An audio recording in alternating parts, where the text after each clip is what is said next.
Bonjour à tous, je suis super heureuse de vous retrouver aujourd'hui dans une nouvelle vidéo pour parler de TikTok. Mais avant de rentrer dans le vif du sujet, je suis désolée d'être dans une pièce aussi sombre.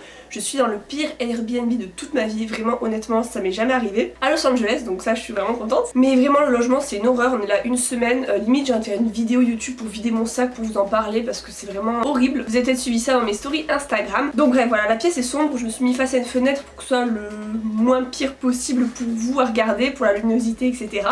Et on va tout de suite donc rentrer dans le vif du sujet. J'ai déjà fait une première vidéo sur mes secrets TikTok, donc c'était il y a à peu près un an. C'est une vidéo qui vous a beaucoup plu, je reçois encore aujourd'hui pas mal de commentaires sur cette vidéo. J'avais envie de faire une nouvelle version avec des nouveaux conseils, parce que je trouve que la plateforme évolue de plus en plus. Ça s'éloigne totalement de Musical.ly, enfin ce que c'était avant. Et moi je prends beaucoup de plaisir sur cette application, je poste énormément, donc je voulais vous donner mes petits conseils. C'est parti pour la vidéo, si elle vous plaît n'oubliez pas de la liker et n'oubliez pas d'être abonné à ma chaîne et d'activer la cloche. Je crois que c'est la première fois que je demande ça, mais des fois je reçois des commentaires, oui est-ce que tu vas reprendre les vidéos YouTube après ton tour du monde etc.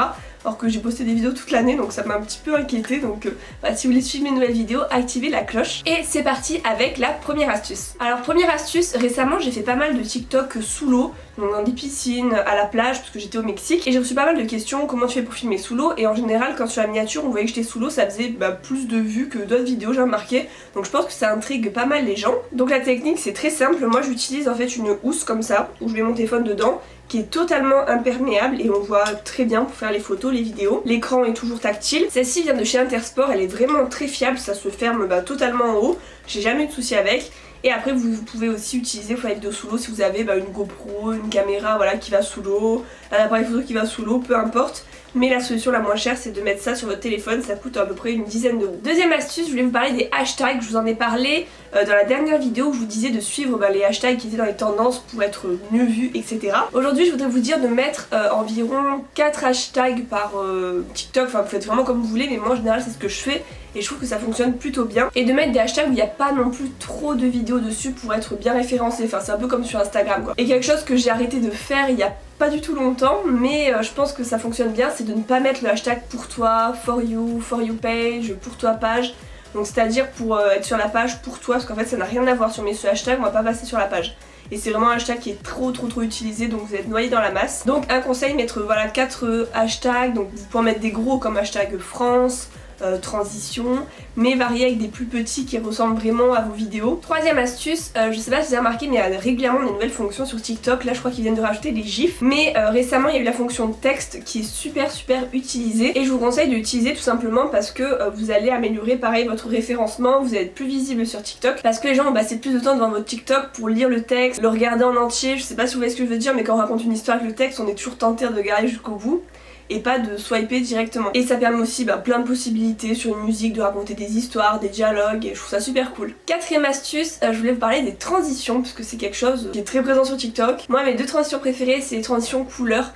Donc par exemple là je me filme, hop je zoome sur mon t-shirt violet, et le prochain plan je filme quelque chose de violet et je m'éloigne et ça fait une transition couleur qui est plutôt sympa. Ou une deuxième c'est une transition avec le même mouvement, donc par exemple je saute et après je saute à un autre endroit et je reprends à ce moment là quand je retombe. Après il en existe tout plein des transitions comme ça, mais moi c'est mes 2 préférées. Cinquième astuce, je crois que je vous l'avais dit dans la dernière vidéo mais je l'ai pas regardé récemment donc je sais plus, c'est quand il y a des TikTok tendances avec des musiques etc, de l'adapter par rapport à votre compte pour mettre votre marque de fabrique.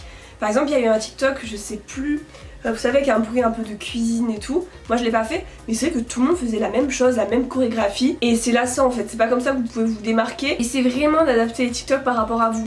Par exemple, là il y a pas longtemps il y avait une tendance où on pouvait choisir son personnage de série, choisir sa série après le personnage et hop on sautait, on se transformait en personnage.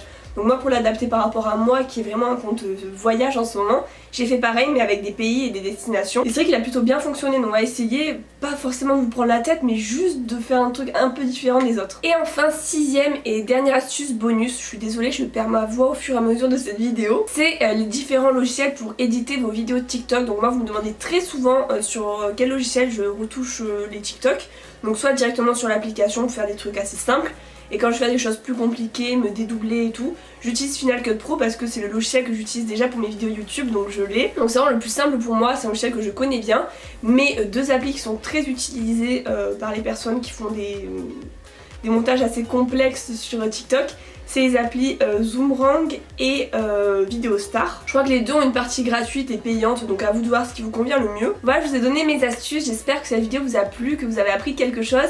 N'hésitez pas à me dire dans les commentaires votre pseudo TikTok et à me dire quel type de TikTok vous faites, voilà, pour que je puisse aller voir vos comptes. Ça m'intéresserait vraiment, et en attendant je vous retrouve la semaine prochaine dans une nouvelle vidéo. Je vous fais de gros bisous et à bientôt.